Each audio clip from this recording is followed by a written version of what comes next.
जय Hind all of you, this is Yogendra. और आज के वीडियो में हम देखेंगे हमारी 8th ग्रेड अभ्यास पुस्तिका क्लास 7th की इंग्लिश सेशन 2024-25 की हमारी न्यू बुक आ चुकी है। उसके लेसन नंबर 5 को, जिसका नाम है द क्राउडेड ट्रेन। तो जल्दी से हम रैपिडली उस चैप्टर को देख लेते हैं, इसके सारे क्वेश्चन आंसर को सोल्व कर लेते हैं। सबसे पहले, some vacant seats were available in AC coaches, sleeper coaches, general coaches, sitting chair coaches. AC coaches जो था उसमें कुछ सीटें खाली थी।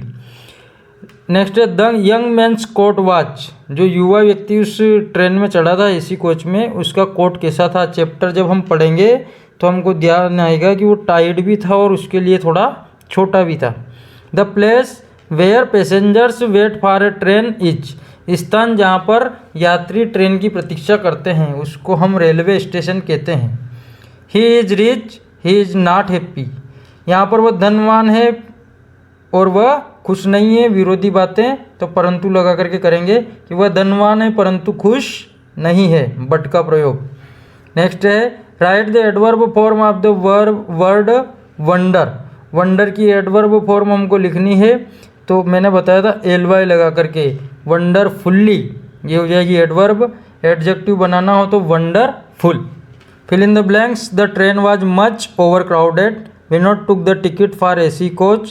To speak in a very low tone is called. मतलब इतने धीरे बोलना कि सामने वाला बात नहीं सुन पाए, उसको कहते हैं विस्परिंग। ये शब्द हमारे चैप्टर में भी आया, लेसन में भी आया। He will reach at 10 AM PM, जो भी है ये। Had she been looking for half an hour. Next है, Where did Vinod decide to travel. Vinod कहाँ यात्रा करने की सोचता है। तो Vinod decided to travel in AC coach. बस एसी कोच लिखा, आंसर हमारा पूरा हो गया। When did Vinod come to Bhopal. Vinod Bhopal कब आया। Vinod came to Bhopal in the morning. Come को केम इसलिए लिखा क्योंकि ये जो हमारा इंट्रोगेटिव सेंटेंस था, जो हमारा प्रश्न था, उसमें डिड था, और जब भी डिड हटाते हैं और एफर्मेटिव सेंटेंस बनाते हैं V2 का प्रयोग होता है। इसके लिए पास्ट सिंपल टेंस को आप देख सकते हैं। I have been reading since morning. Point of time से पहले हमेशा सिंस का प्रयोग होता है, इसलिए मॉर्निंग से पहले सिंस आए। Right the opposite of poor. Poor का उल्टा लिखना है तो रिच। रिच है ना, धनवान।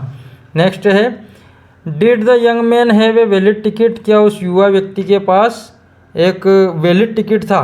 तो yes, the young man had a valid ticket. Why was Vinod surprised to see the young man in an AC coach. AC coach में जो वह युवा व्यक्ति चढ़ा था उसमें, उसको देख करके विनोद आश्चर्यचकित क्यों था। Vinod surprised to see the young man in AC coach. इसको देखकर वह आश्चर्यचकित था बिकॉज, क्योंकि ही थॉट, विनोद सोचता था, that he had not an valid ticket. Vinod ये बात सोच रहा था कि उसके पास शायद कोई वैलिड टिकट नहीं है और वो ज़बरदस्ती इस कोच में घुस गया, इसलिए उसको देखकर वो आश्चर्यचकित था। What would you do if you wanted to travel by the train? What would you do? तुम क्या करोगे यदि तुम एक ट्रेन में यात्रा करना चाहते हो। I would buy a ticket. तो हम एक टिकट खरीदेंगे, मैं एक ticket खरीदूंगा। If I wanted to travel by a train, यदि मैं किसी ट्रेन में यात्रा करना चाहता हूँ तो। नेक्स्ट क्वेश्चन है, a black and white cow are grazing in the field. Correct the sentence. Sentence हमको करेक्ट करना था, हमने करेक्ट किया इसको। A black and white cow is grazing in the field. यहाँ क्या हो रहा था कि गाय तो है एक, पर हेल्पिंग वर्ब लग रही थी प्लूरल की।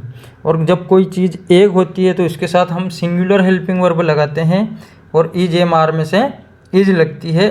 केवल आई के साथ एम लगती है, बाकी सभी सिंगुलर के साथ इज लगती है, इसलिए हमारा इज जो है वो राइट आंसर है।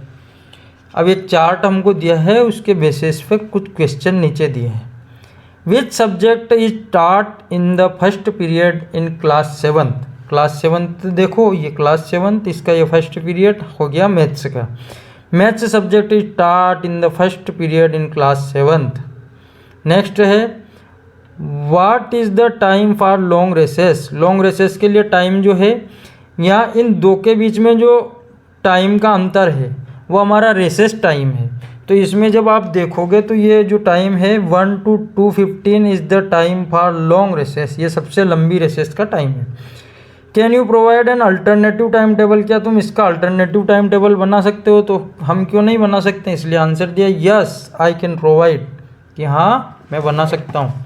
नेक्स्ट है there are 5 subjects in each class, make interrogative. Interrogative का नियम बताया मैंने, लास्ट में क्वेश्चन मार्क लगाना, आगे हेल्पिंग वर्ब लेना, उसके बाद सब्जेक्ट लेना। आर हो गया आगे, आर देयर 5 सब्जेक्ट हो गया। Give the synonyms of the word period, period शब्द का साइनोनिम्स यानी समानार्थी अपने को देना था, ड्यूरेशन हमने लिख दिया।